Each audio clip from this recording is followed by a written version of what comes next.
What's going on, guys? Wei from Revolution here, here to talk to you about our latest release with Laurent Ferrier. So as you guys probably know, Laurent Ferrier is one of my favorite watchmakers, and he's a real interesting figure in independent watchmaking. What I love about independent watchmaking is it's a singular voice from each artisan that's being created as a personification of their vision for watchmaking. The styles of independent watchmaking vary considerably, right? So you've got something avant-gardist like Uwerk, you've got something 18th century inspired like Theo Offert, you've got François-Paul Journe, who's mastered many interesting complications, including the remontoir d'égalité and also resonance. And you've also got watches like Laurent Ferrier. So where does Laurent Ferrier sit in the spectrum of independent watches? For me, I think he occupies the niche of the modern classic really well. What do I mean by modern classic? Well, I think it has to go back to Laurent Ferrier's roots. He spent 37 years at Patek Philippe. So when I think of a Laurent Ferrier watch, I kind of think of something that's a little bit Patek-like, but also obviously has his own very unique aesthetic vision. So what is that aesthetic vision? It relates to something that's really smooth, really pure, really elemental, and actually restrained in design. And it's really interesting to me because Laurent Ferrier emerged after a period of really wild and kind of libidinous expressive watchmaking. And he always tells me it's interesting because a Baroque period is always followed by a neoclassical period. And to me, he's mastered exactly that kind of restrained, beautiful watchmaking, right?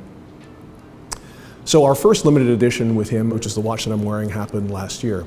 And we wanted to do a watch that was a tribute to a really cool timepiece that was created by two of my favorite people in watchmaking, the auctioneer extraordinaire Aurel Bax, and of course Aura Montanari, otherwise known as John Goldberger, who's one of the greatest collectors in the world and also one of the greatest authors in the world. And they had created a watch with Laurent Ferrier that was really inspired by the 1940s with a sector dial, with Arabic indexes, and it was just incredibly cool to me. That watch was in a steel case and it featured a micro-rotor movement. So we took that same sector dial configuration, tweaked it a little bit, and came up with this. And this watch differs from the original watch that they had created in that it has a classic origin manual wind movement. And it's got this really cool finish, which is a frosted gold finish with handmade angles. It also has the traditional Laurent Ferrier crown and traditional Laurent Ferrier hands as well, and a small seconds indicator. We really wanted to have this watch feel a little bit sportier and a little bit more sort of period, and so we put it on this really beautiful steel Milanese bracelet. So one of the really interesting things that's happened is that a lot of the independent watches have become really strong appreciable assets. So if you look, for example, at an FP Journe Resonance, for example, those watches are now trading at 3 times their original retail price. If you look at a Philippe Dufour Simplicity, that watch kind of hovered under the $100,000 range for the longest time, and it's now a $1.3 million watch. So what are the other watches that are sort of accelerating in terms of their appreciation? De Bethune watches now seem to be on the rise. If you look at anything kind of blue, it's trading for above retail now. And what was really interesting about this watch, though it was clearly not the objective, was that the original price of this watch was just under 30,000 Swiss francs. And someone put one up for auction in Philips, and it hammered for 40,000 Swiss francs just a couple of months after we released it. But then if you add the 26% buyer's premium, you're talking close to 50,000, which is a pretty good investment for a watch that was only a couple of months old. But anyway, that was not the objective of that. This watch was made in 12 pieces. I posted it on my personal Instagram, and crazily enough, within an hour they were all spoken for. So that inspired us to kind of continue the story with Laurent Ferrier as well, just to make another really cool watch. But in fact, we made 2 of them. So what are the watches that we created with Laurent Ferrier this year? They continue on the sector dial theme, but they have now one of my favorite elements in watches, which are applied Breguet numerals. And so if you look here, you'll see the 12, the 3, and the 9 are applied Breguet numerals, which are wire eroded from white gold. They are then ruthenium coated to make them black and then applied to the dial, right? So we've got 2 color dials here. We've got a champagne dial and also a salmon colored dial. But actually, Laurent Ferrier was very particular when he chose the colors of these 2 dials, right? He said that he wanted to make dials that had a real softness to them. And so they're both kind of like variations, I think, on champagne. I like to think of this as being rosé champagne and this as being brut champagne. But let's look at this watch. So it's got the applied Breguet numerals, as we said. It's got an extension of the sector track, which we did initially on this watch.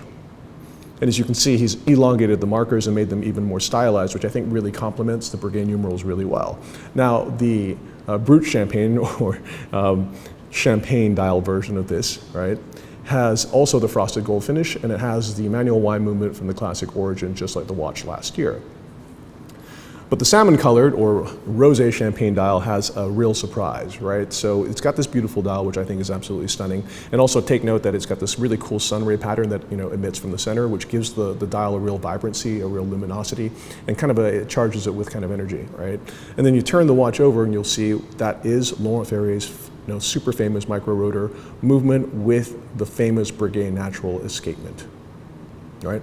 So what is Breguet's natural escapement? Well, as you guys well know, Breguet was like the Muhammad Ali of watchmaking. He was like the all-time greatest, or the GOAT, I suppose. And one of the things that he was really interested in was trying to create an escapement that didn't need to be oiled, right? His preoccupation with lubrication was very forthright. Like I remember one of the things he said was, if you give me the perfect oil, I can create the perfect watch. And so his idea was to create an escapement that no longer relied on lubrication. And what he did was he created an escapement with 2 escapement wheels. And what's really interesting about the natural escapement is it's a double impulse escapement as opposed to the Swiss anchor, which is a single impulse escapement. So the Swiss anchor is unlocked and it gives an impulse to the balance, and the balance swings first one direction and comes back and then unlocks the escapement, which then gives it another impulse. But in a natural escapement, you've got dual impulses, meaning the balance wheel is being sent in this direction by a direct impulse and then back in the opposite direction by a direct impulse as well. And does that make a more accurate watch? I don't know, but it certainly is cool. So when I spoke to Laurent Ferrier and his son Christian, I asked what was the inspiration for this, and they said, after they made the tourbillon with its double hairspring, which is incidentally one of the most beautiful tourbillons I've ever seen, they wanted to create a watch that was a little bit more accessible in price. They wanted to create an automatic watch, so they came up with the idea of a micro-rotor, but they wanted to mount it on a bridge that was black polished, just like a tourbillon bridge, and they wanted to do something a little bit more innovative. So they came up with the concept of the natural escapement, which here is rendered in silicon to make it super light because you've got double the weight of 2 escapement wheels. The result is a watch which I consider to be a technical masterpiece, but is also just absolutely stunning to behold.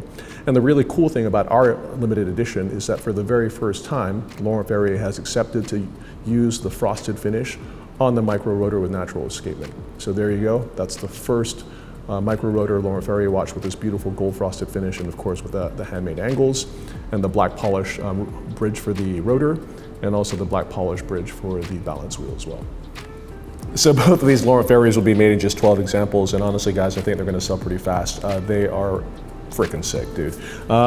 So the champagne dialed version with the classic origin manual wine movement is going to be $36,000 US with a steel case, and then the salmon or rosé champagne colored dial with the incredible micro-rotor movement with the natural escapement and the first time it's been offered with a frosted gold finish is $54,500 US.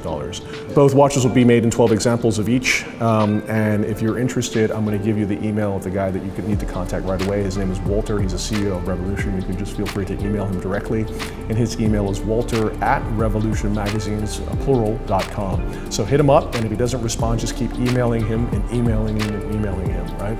Or DM me and I'll just get you his mobile number. All right, guys, thank you very much for tuning in. Peace.